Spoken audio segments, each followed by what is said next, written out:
A lot of people see Hemingway as what you could call a macho shithead, about safaris and fishing and bullfighting and all that stuff. But in reality, the macho part of his literature and of his life was about regaining any sense of masculinity at all after World War One. Welcome to the Stories Cafe podcast, the espresso version of Stories Cafe, offering quick, enriching moments of reflection on literature, cinema, archetypes, philosophy, and the art of living deliberately.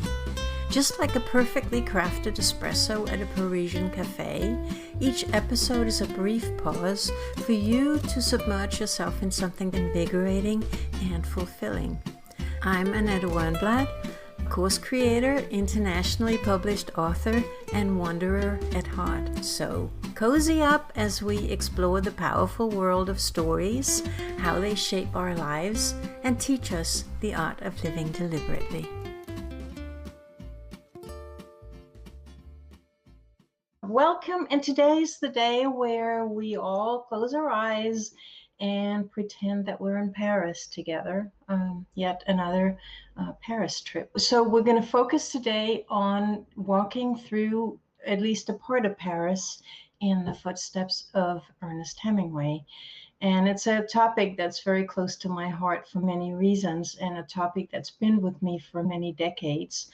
And we'll be taking as a point of departure this wonderful book, Hemingway's Movable Feast, which is his autobiography written many years after he came back from Paris.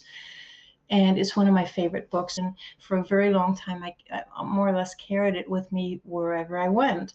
At this point, I, of course, have it on my phone. So in a way, I still carry it with me wherever I go. And from the very first time I set foot in Paris, I wanted to go around looking for some of the places he talks about in this book.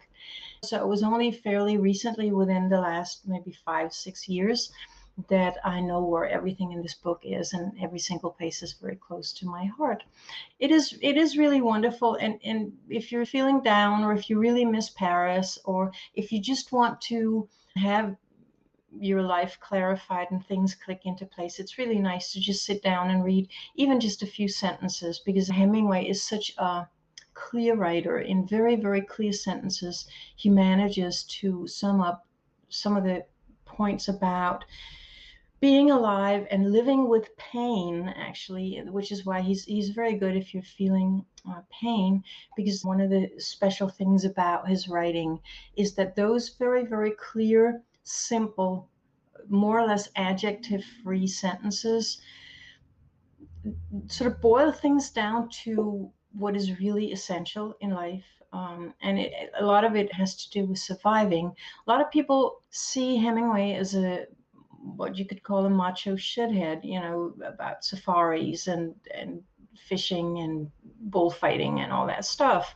But in reality, the macho part of his literature and of his life was about regaining any sense of masculinity at all after World War One. Yeah, so since the very first time I was in Paris, I mean, I was there on Interrail. Those of you who are Europeans probably know what that is. You could buy a month pass and you could travel by rail all over Europe for a month, and it cost next to nothing.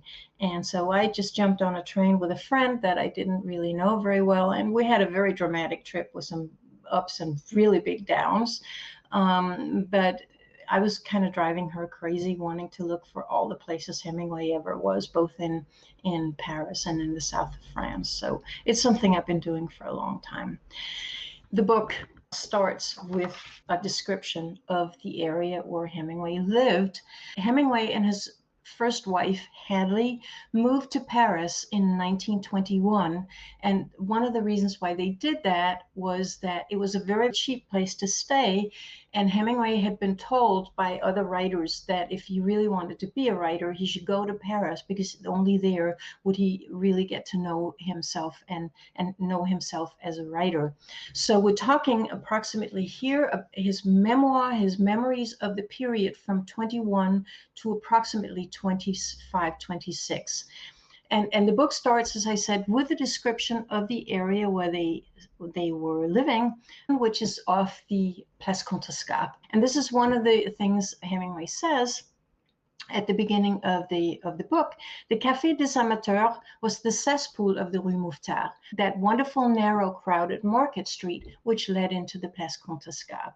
And it actually still does to this day, and is one of my favorite things in the world to do when I'm in Paris, is start all the way down at the bottom where the Rue Mouffetard begins, and then walking north, and then eventually about a little more than halfway up, you will get to the Place Contrescarpe. It probably takes about 10 minutes to walk that stretch from the very southmost point of the Rue Mouffetard up to the Place Contrescarpe. But that is his description of that wonderful, narrow, crowded market street. And have any of you been to the Rue Mouffetard?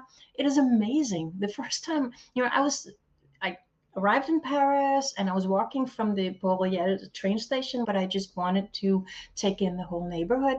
And when I came down to the Rue Mouffetard, I looked right. I was right down at the south end, so there was not that much to the right and then to the left. All that I could see were, as far as my eye reached, were greengrocers and cheese shops and cafes and butchers and wine shops. And it's just the most amazing place. So if you're at all a foodie, if you're in Paris again, you have to go to the Rue Mouffetard. So you have the Rue Mouffetard, and you have the Rue du Cardinal de Moine, which is a street where Hemingway lived. While he was staying at the Rue du Cardinal de Moine, he rented an office it's called La Maison de Verlaine, because this is where Verlaine, the famous French poet, died.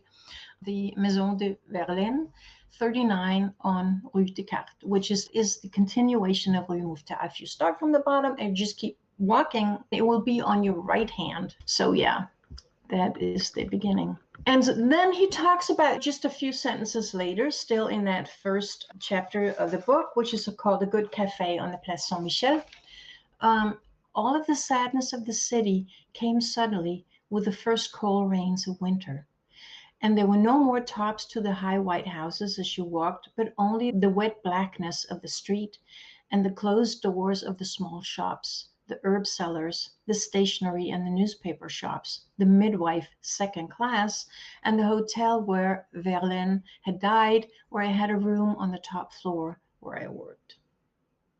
Because the place where they were staying was tiny, and it did not have indoor plumbing. It did not have a toilet. I think it had like a closet with a bucket in it as a toilet.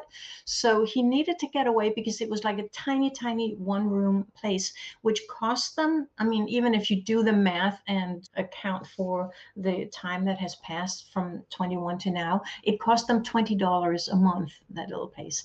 So he had this tiny place where they lived, and then he rented a tiny place where he wrote. And Hadley undoubtedly was very understanding of his writing, very supportive of everything he wanted to do. And you get a tremendous sense of this in the book. I think Hemingway's loyalty to Hadley and his grief over betraying her and betraying that marriage and what they had is palpable in the book. That it's a period, it's something that dies when he betrays her. Here's his description of the place where he had his tiny little room where he wrote. It was either 6 or 8 flights up to the top floor, and it was very cold. And I know how much it would cost for a bundle of small twigs, 3 wire wrap packets of short half pencil length pieces of split pine to catch fire from the twigs, and then the bundle of half dried lengths of hardwood that I must buy to make a fire that would warm the room. So I went to the far side of the street to look up at the roof in the rain and see if any chimneys were going and how the smoke blew. So that's his description. He says, when he wanted to know, was it worth his money to go and buy the twigs and the wood to light the fire in the room? If the chimney wasn't going, it wouldn't be worth his while because it would take all the time he had to write to just light that fire. So he's now starting his morning, and he's on this walking from home down to Rue, turning left and then turning right, looking up that building and looking at the chimneys, and this is the continuation. There was no smoke, and I thought about how the chimney would be cold and might not draw, and of the room possibly filling with smoke and the fuel wasted and the money gone with it. And I walked on in the rain. And again, a quote from the book: I would stand and look out over the roofs of Paris and think, do not worry. You've always written before, and you'll write now. All you have to do is write one true sentence. Write the truest sentence you know. And again, this is again what I talked about, the real genius of Hemingway. If any of you have ever written or are interested in writing, if you feel blocked, all you have to do is write one true sentence. Write the truest sentence you know. One of my favorite quotes. Thank you so much for joining me. I hope you enjoyed your espresso break and learned something new.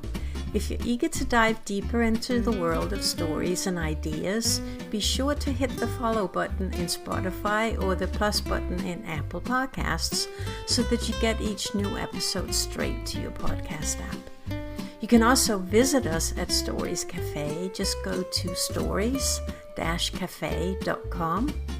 There you can explore free content for a taste of what we offer, or if you're ready for more, a paid membership unlocks in-depth discussions, full access to our archives, and a vibrant community of fellow story enthusiasts. I am so thrilled to have you here, and I look forward to welcoming you back to the Stories Cafe soon.